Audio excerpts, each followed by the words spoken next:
पण हे प्रकरण जे अतिशय गंभीर आहे काय नेमकं पोलिसांचं म्हणणं आहे? पोलिसांचं म्हणणं काही नाही, आमचंच म्हणणं आहे. आम्ही प्रचंड नाराज आहोत पोलिसांवरती. आणि माझं असं म्हणणं आहे की आत्ता मी येताना अजून एक तिसरी केस आली, म्हणजे एका मुलीवरती तिने नाही सांगितलं म्हणून मारलंय, ती पण सिरियस आहे. मला असं वाटतं की पोलिसांना ह्या केसेसमध्ये कुठलाही पॉलिटिकल पक्ष अडवणार नाही. तरी सुद्धा त्यांनी जर ऍक्शन घेतली नाही तर आम्ही आमची नाराजी पोलिसांना सांगितले की ही तुमची जबाबदारी आहे, सर्व मुलींची रक्षण करायची जबाबदारी तुमची आहे.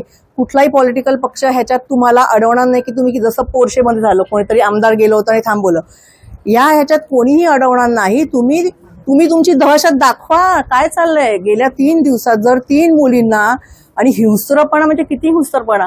मी निर्भया केस आपण एक ऐकली होती, त्याच्यात सुद्धा तो जो 16 वर्षाचा मुलगा सुटला, हे चूकच आहे. ज्या मुलाला एवढी विकृती आहे तो कुठच्याही वयाचा असू दे, त्याला आतमध्ये आयुष्यभर ठेवलं पाहिजे. मला तर म्हणणं फाशीच दिलं पाहिजे. तशीच आत्ताची ही केस आहे. तुम्ही मंदिरात पुजारी जर असं करत असतील, मुलींना लग्न करून फसवून असं करत असतील, तर ह्या लोकांवरती पोलिसांची दहशत असली पाहिजे. दहशत म्हणेन मी की पोलीस काय करू शकतात हे या पुरुषांना कळलं पाहिजे. आणि ते जोपर्यंत कळत नाही तोपर्यंत हे पुरुष थांबणार नाहीत. शताफीनं खरं तर आरोपींना पकडलं जातं, पण दुसरीकडे कायद्याचा धाक नाही का वाटत? त्याच्यासाठी मी आता सांगितलं की पोलिसांच्या हातात पण काही असतात जे तुम्ही तुमचा धाक दाखवू शकता, दहशत दाखवू शकता. आणि तुम्ही आता शालू यांना पण सांगितलेलं आहे की शक्ती कायदा 10 वर्षापासून अजून इम्प्लिमेंट झालेला नाही, तो अजून तिथे बासनात गुंडाळून पडलेला आहे.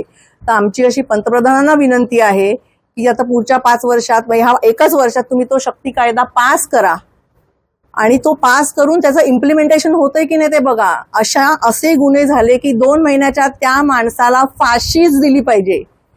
त्याला इथून हायकोर्टात गेला, हायकोर्टानं सुप्रीम कोर्टात गेला, मधून राष्ट्रपतींकडे गेला, त्याला कुठेही वाव नसला पाहिजे. ह्या अशा गुन्ह्यांना कुठेही व्हॉइस किंवा न्याय मिळवला नाही पाहिजे.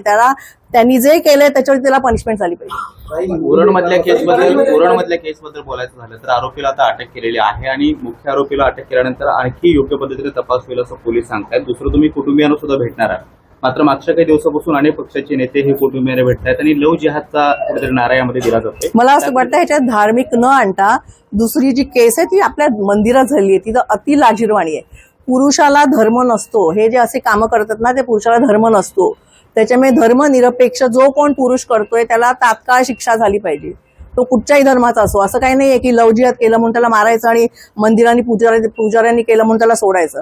त्याला तेवढीच कडक शिक्षा झाली पाहिजे. घटना घडतात, आपण पोलिसांवर नाराजी व्यक्त करताय, परंतु आपल्याला असं वाटतं गृहमंत्र्यांचं देखील अपयश आहे. पोलीस जर स्ट्रॉंग ऍक्शन घेतलं तर गृहमंत्र्यांपर्यंत जायची गरजच नाहीये. मला असं वाटतं पोलिसांची नेमणूक किंवा त्यांना त्यांच्याच हातात असते संरक्षण. सरकारने त्यांना दिलेलं असतं की महाराष्ट्रातल्या लोकांचं संरक्षण करायची जबाबदारी ही पोलिसांची असते. पोलिसांनी नाही केलं तर मग गृहमंत्र्यांनी लक्ष घालायला पाहिजे, पण पोलिसांनीच का करू नये ह्याच्यावरती माझा प्रश्न आहे. हिंदी में बता दीजिए, एक के बाद एक 3 मामले सामने आए महिलाओं की सुरक्षा को लेकर आप क्या? मैं बहुत ही नाराज हूँ, मुझे बहुत ही खेद हो रहा है बताते समय कि मैं मुंबई से इधर आते समय मुझे 2 केसेस पता थी, गाड़ी में तीसरी केस हो गई. ये बहुत ही शेमफुल है.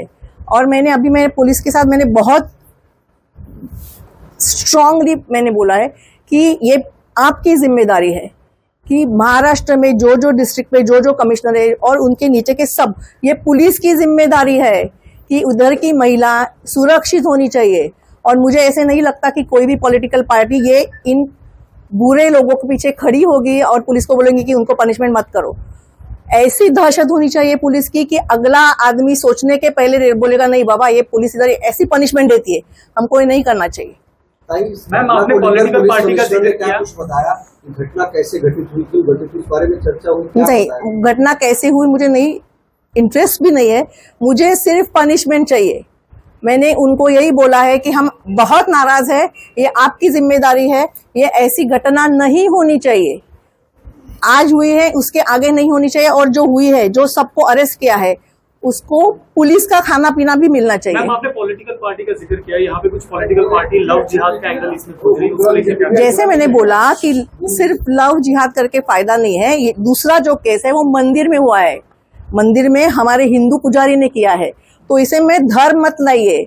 जो आदमी इतनी कमीनापन पे उतर आता है ना, उसको पनिशमेंट मिलनी चाहिए, जो कोई भी धर्म का हो, कोई भी जात का हो, किसी भी का हो। निर्भया कायदे की आपने बात की, अभी तक इम्प्लीमेंट नहीं हुआ है, उसको लेकर क्या करेंगे आप? मुझे ऐसे लगता है, मैं अभी आपके सामने पंतप्रधान जी को निवेदन देती हूँ, अगर हमको टाइम मिला तो हम उधर जाके भी देंगे। शक्ति कायदा जो निर्भया के टाइम लाया गया था, उसका अभी इम्प्लीमेंटेशन नहीं हुआ है। और ये केस सिर्फ महाराष्ट्र की नहीं है, हमको महाराष्ट्र का पता है, भारत भर में कितनी लड़कियां लापता हो रही है, कितनों को मारा जा रहा है, कितने के ऊपर बलात्कार हो रहा है। किसी का, हमारे पास सिर्फ रिकॉर्ड है, पुलिस के पास भी सिर्फ रिकॉर्ड है, गवर्नमेंट के पास भी सिर्फ रिकॉर्ड है, उसका क्या करते हैं? तो शक्ति कायदा इमीडिएटली इम्प्लीमेंट होना चाहिए। क्या आप गृह मंत्री से मुलाकात करेंगी ताकि इन चीजों को और भी बूस्ट मिले? सेंटर में करने का हम ट्राई करेंगे। Thank you.